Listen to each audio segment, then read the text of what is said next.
Bonsoir tous mes frères et sœurs de par le monde entier. Vous avez encore votre serviteur, l'évangéliste Caleb du Togo. Je voudrais encore partager la parole que le Seigneur m'a donnée avec toi ce soir, toi qui m'écoutes. Et le thème de cette parole, c'est le mystère caché dans le sacrifice du sang de Jésus-Christ. Le mystère caché dans le sacrifice du sang de Jésus-Christ. Bien avant tout, nous allons encore prier.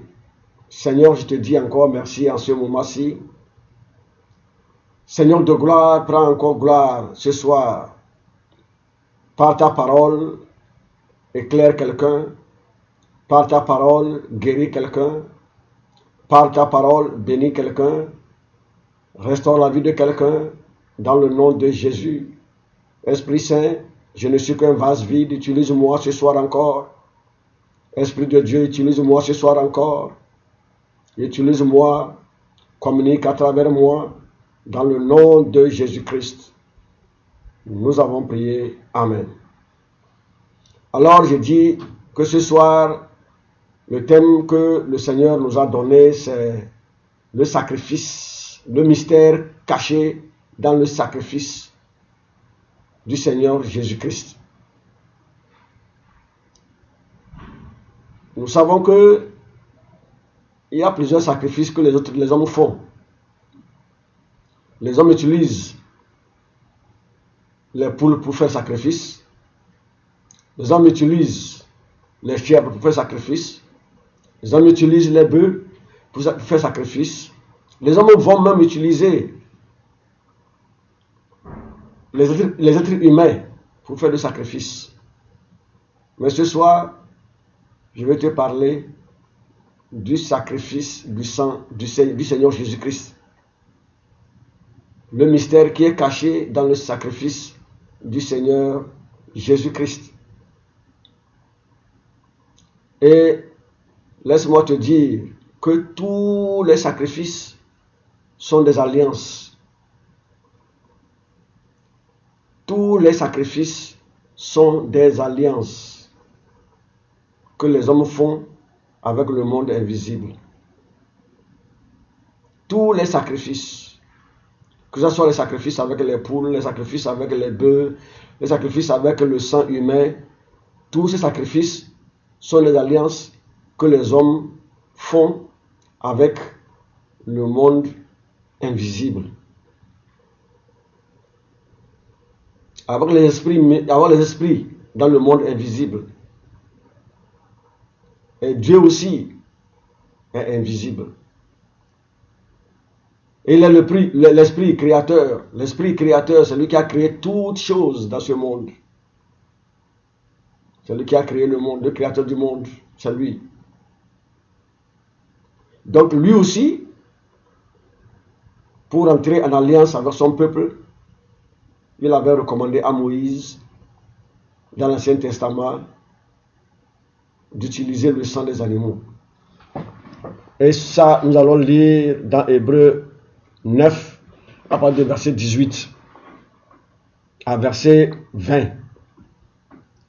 La Bible nous dit, voilà pourquoi c'est avec du sang que même la première alliance fut inaugurée. Moïse, après avoir prononcé devant tout le peuple tous les commandements de la loi, prit le sang des veaux et des boucs avec de l'eau, de la laine écarlate et de l'hysope, et il fit l'aspersion sur le livre lui-même et sur tout le peuple, en disant, ceci est le sang de l'alliance que Dieu a ordonné pour vous. Donc, pour entrer en alliance avec son peuple, Dieu a recommandé à Moïse d'utiliser le sang des veaux, le sang des animaux, et qu'il fit asperger sur le peuple. Et je dis que tout sacrifice est une alliance. Donc, voilà comment Dieu était rentré en alliance avec son peuple dans l'Ancien Testament. C'était par le sang des animaux. Aujourd'hui, nous entendons partout parler des sacrifices. Même pas aujourd'hui, même depuis nos grands-parents, il y a toujours eu des sacrifices. Je m'en vais faire des sacrifices. Les hommes sacrifient les animaux. Les hommes sont allés même jusqu'à sacrifier leur propre enfant. Tout ça, c'est pour entrer en alliance avec le monde invisible. C'est pour entrer en alliance avec le monde invisible. Voilà, ça c'était dans l'Ancien Testament. Et c'est ce que Dieu avait recommandé à Moïse. Maintenant, nous allons voir Hébreux 9, verset 13 et verset 14. La Bible dit, « Car si le sang des taureaux et des boucs et la cendre des vaches répandue sur ceux qui étaient souillés sanctifie et procure la pureté de la chair, combien plus le sang de Jésus qui, par un esprit éternel, s'est offert lui-même sans tache à Dieu, purifiera-t-il votre conscience des œuvres mortes, afin que vous serviez le Dieu vivant. »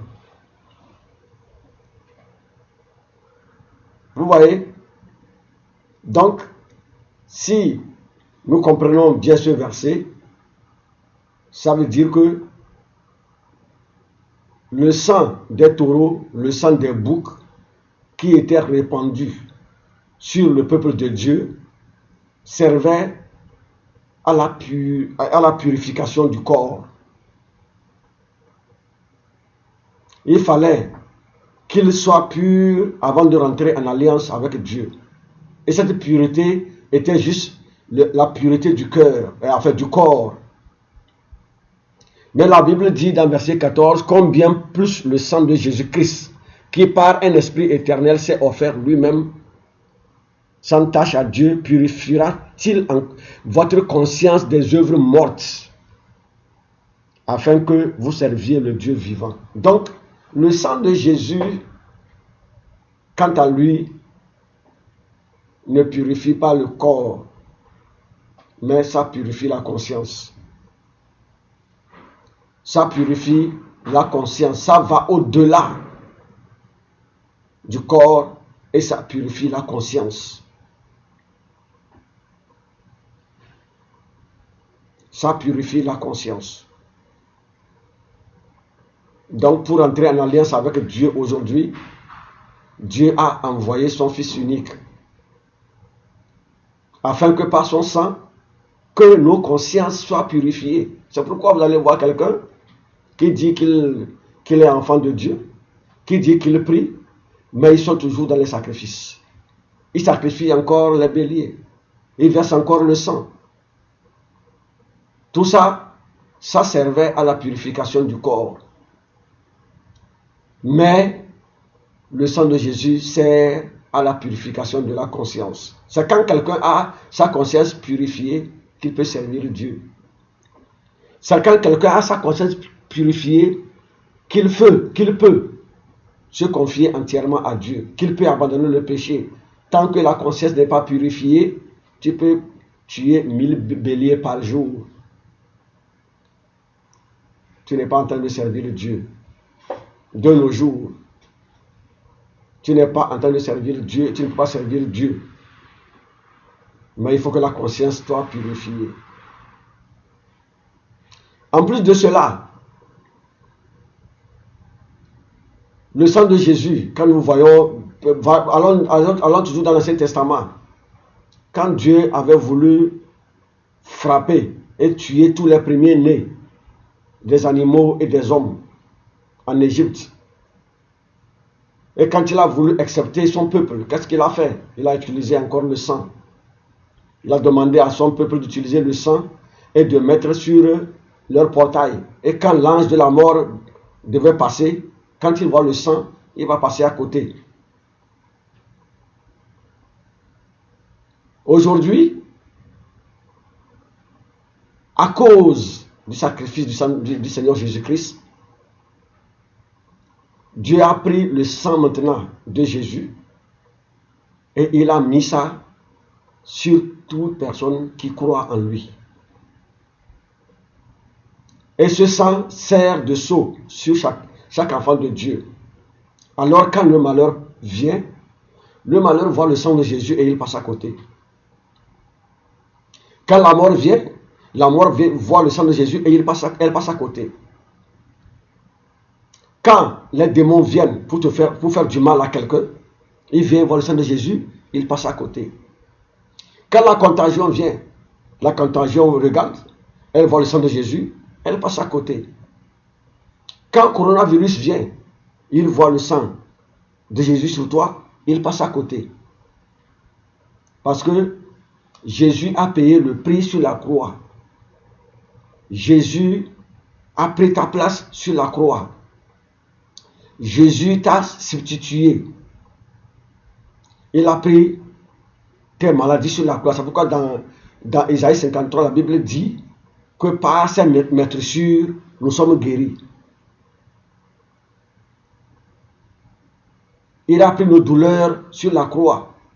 Il a payé le prix sur la croix afin que nous soyons en bonne santé.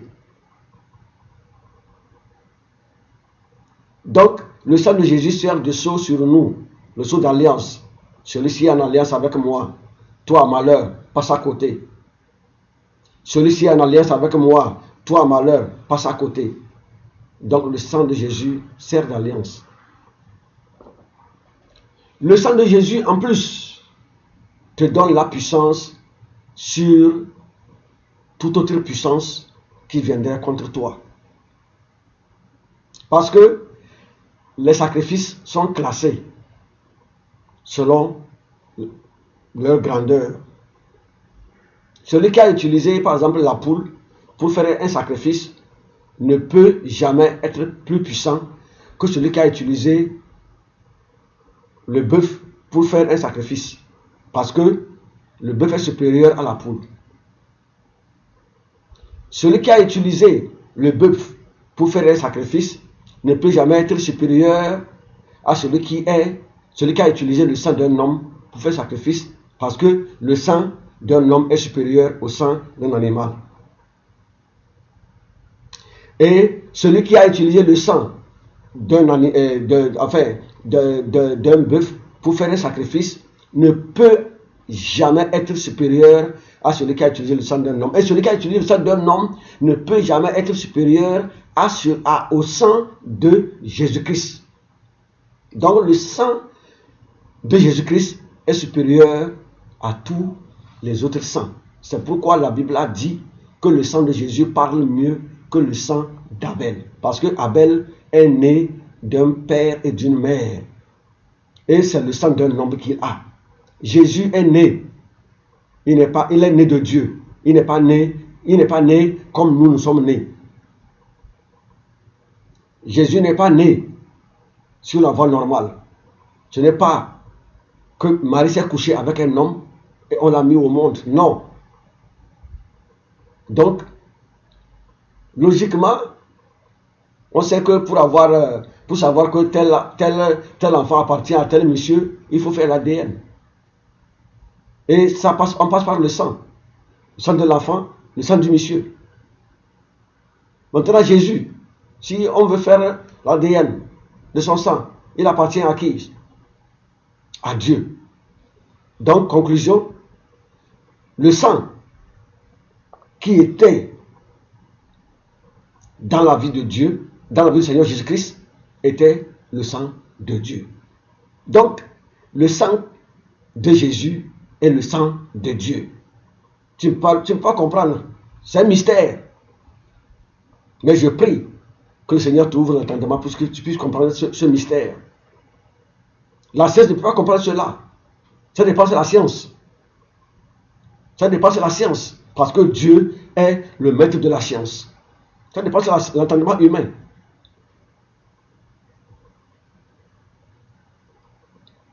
Ça veut dire que quoi? Si tu reçois Christ,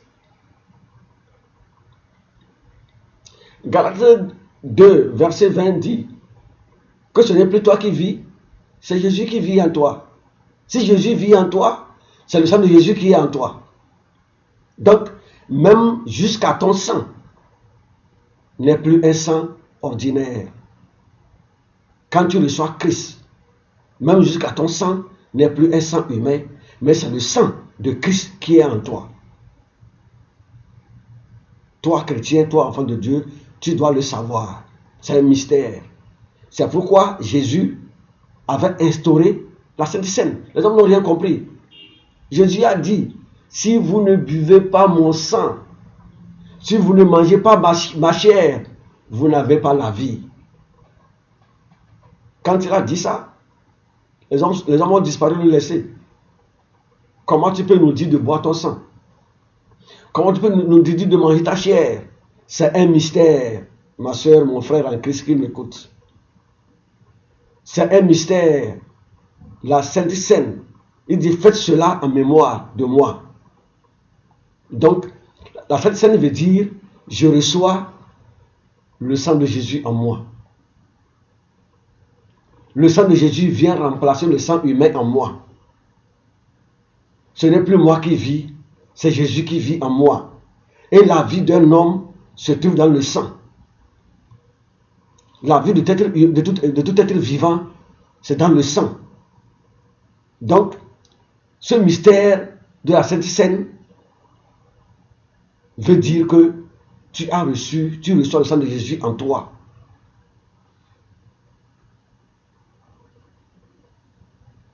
Et la science nous dit que dans le sang humain, il y a les globules blancs qui luttent contre les maladies.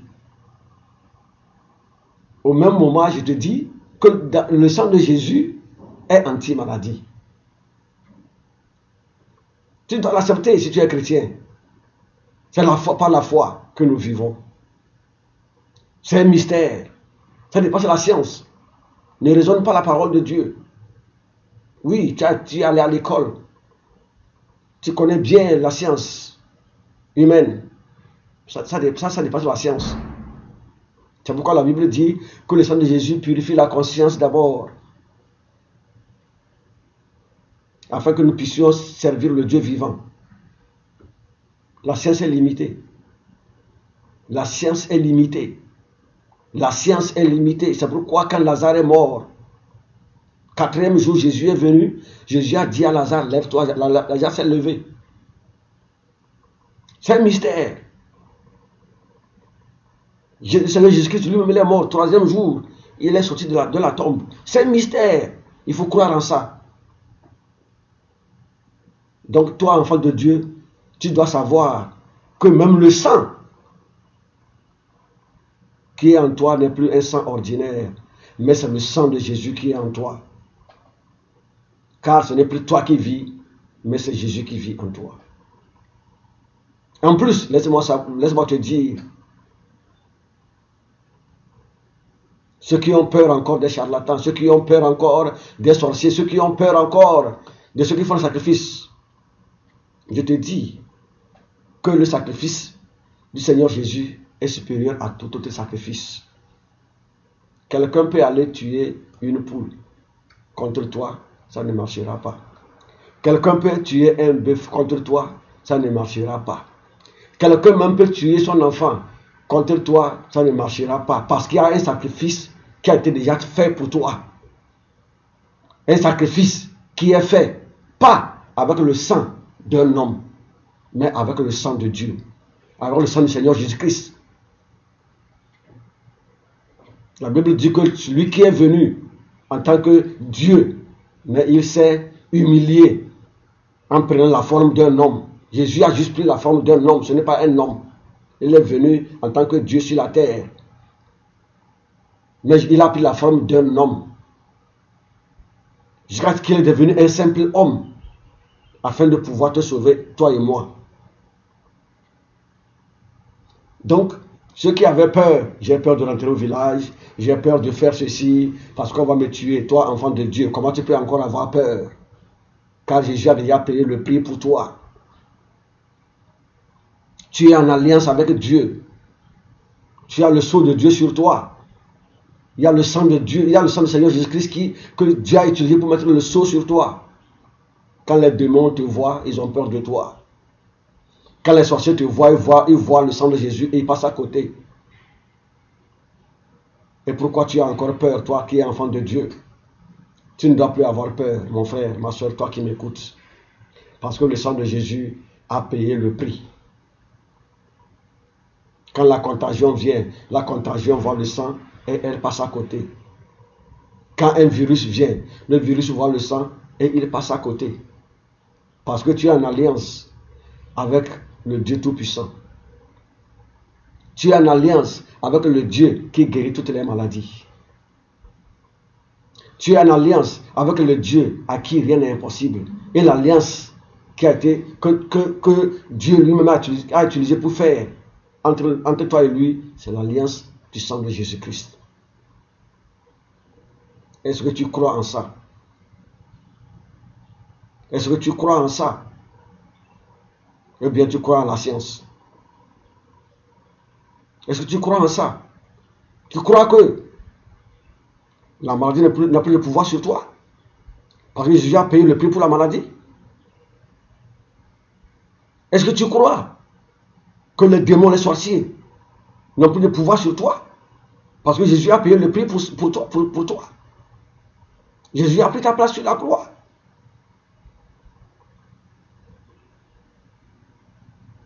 Jésus, quand il était en chair, c'était quand il marchait, les démons criaient.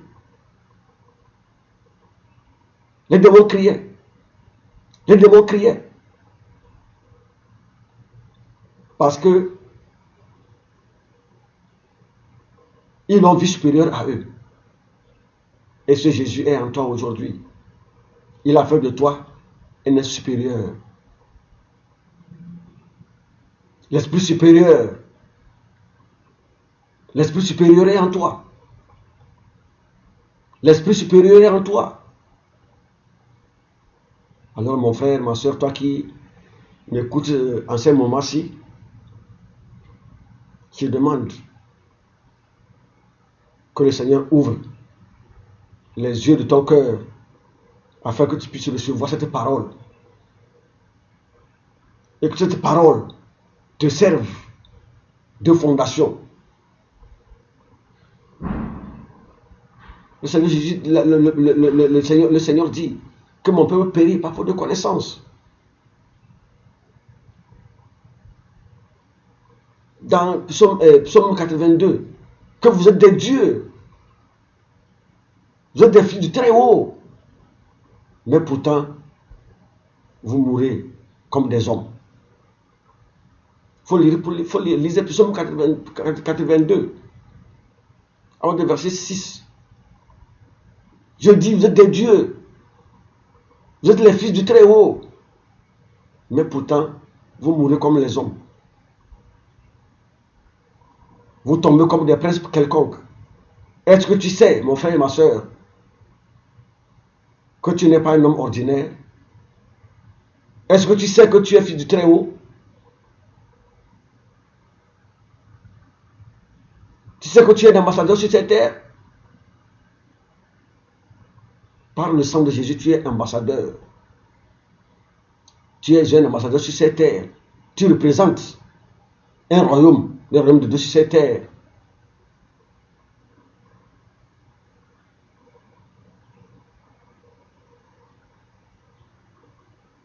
Et un ambassadeur a toujours sa sécurité garantie.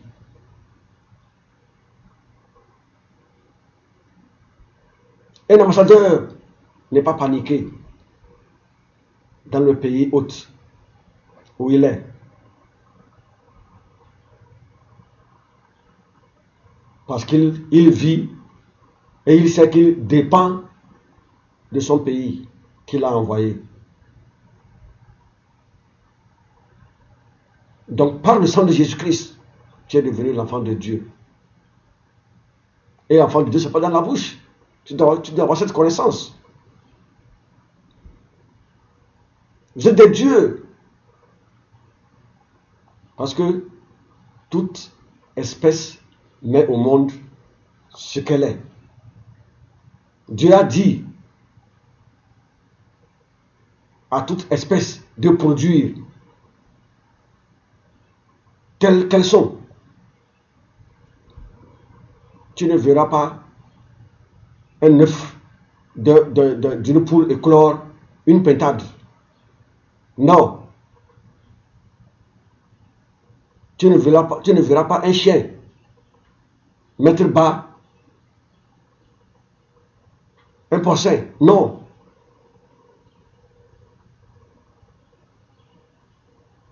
Tu ne verras pas un homme mettre au monde un animal. Non. Et comment Dieu peut mettre au monde un homme? Comment Dieu peut mettre au monde un homme? Dieu ne met pas au monde un homme. Dieu met au monde aussi un Dieu, petit Dieu, que tu es. C'est pourquoi dans Psaume 82 dit, vous êtes des dieux, vous êtes des fils du Très-Haut, mais pourtant vous mourrez comme des hommes.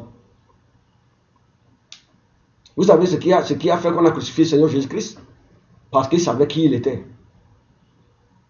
Il savait qu'il est enfant de Dieu. Le fait qu'il dise je suis enfant de Dieu, c'est ça qui a fait qu'on l'a crucifié. Pourquoi il a dit qu'il est enfant de Dieu? Il dit, mais quand vous me voyez, vous avez vu Dieu. Comment vous cherchez encore Dieu? Quand vous me voyez, vous avez vu Dieu. Comment vous cherchez encore Dieu? Il dit, mais comment toi tu peux dire que tu es Dieu? Toi, l'enfant de Joseph que nous connaissons. Et les pharisiens, les religieux. Les religieux, ceux qui tenaient les lois. C'est eux. Aujourd'hui encore, il y a les religieux. Aujourd'hui encore, il y a les religieux. Tu ne sois pas religieux, ne sois pas religieuse, mon frère, ma soeur.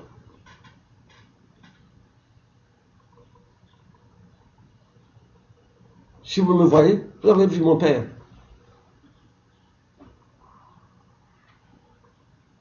Et vous allez voir quand ils étaient partis. Quand il était parti dans le temple avant ses parents. Jésus était parti avant ses parents. Et au retour, il est resté, il n'est pas parti avec eux. Ils sont arrivés à la maison, ils ne l'ont pas vu. Ils se sont mis à le chercher. Quand ils l'ont retrouvé, Marie dit, mais pourquoi tu nous as fait ça? Pourquoi tu nous as laissé souffrir? Pourquoi on te cherche depuis? Jésus dit à Marie, mais pourquoi vous me cherchez? Parce qu'il fait jour, il faut que je fasse l'œuvre de mon Père. Ah, Jésus, tu as combien de pères? Je suis là. Marie, ta mère. Joseph est là. Ton père. Tu parles encore de quel père? Jésus savait qui il est au fait. Tu dois savoir que tu es devenu un enfant de Dieu. Tu dois savoir, mon frère, la Bible dit que mon juste vivra par la foi. Par la foi, tu es devenu un enfant de Dieu. Tu n'es plus un homme ordinaire. Tu es devenu un enfant de Dieu. Tu n'es plus un homme ordinaire. Tu n'es plus un homme ordinaire. Donc, Jésus a payé le prix. Il y a un mystère caché dans le sang, dans le sacrifice du sang de Jésus-Christ. Jésus, c'est pas seulement Jésus, on l'a vaincu par le sang de Jésus-Christ dans la bouche. Non, il faut avoir la connaissance. Il faut avoir la connaissance. Il faut avoir la connaissance parce que mon peuple périt par faute de connaissance. Il faut avoir la connaissance.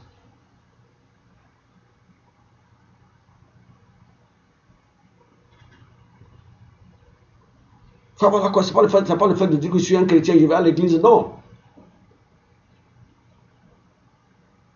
Il y a les mystères cachés dans le sang de Jésus-Christ.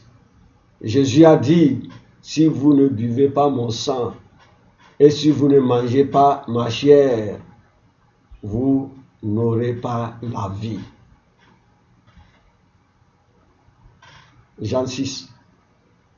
Et quand il a dit ça, les hommes sont partis le laisser. Bois ton sang, manger ta chair. Ça nous dépasse. Là, ils blasphèment. Ils, Ils sont partis le laisser.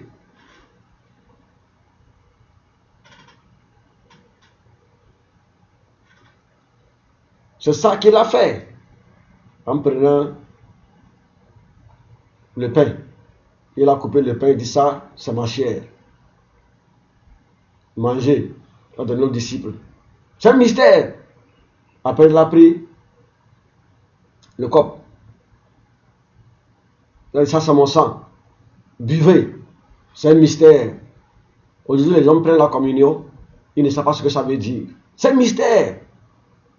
Par la foi, je mange la chair de Jésus.